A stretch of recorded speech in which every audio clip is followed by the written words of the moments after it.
В минувшие выходные сотрудниками госавтоинспекции проведены традиционные рейдовые мероприятия, в рамках которых прошли сплошные проверки.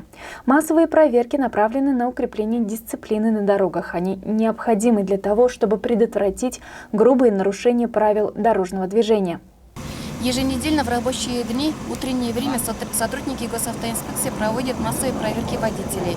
А в выходные и праздничные дни – рейдовые мероприятия. Во время таких мероприятий особое внимание уделяется пресечению грубых нарушений правил дорожного движения, которые влияют на снижение количества дорожно-транспортных происшествий на территории нашего района. Во время таких мероприятий принимают участие сотрудники СМИ района. Проверено всего 70 единиц автотранспорта, выявлено 40 нарушений правил дорожного движения. Желаем всем безопасных дорог, соблюдайте правила дорожного движения. На сегодняшний день по району всего зарегистрировано 28 дорожно-транспортных происшествий. Их жертвами стали 4 человека, и 35 человек получили ранения различной степени тяжести.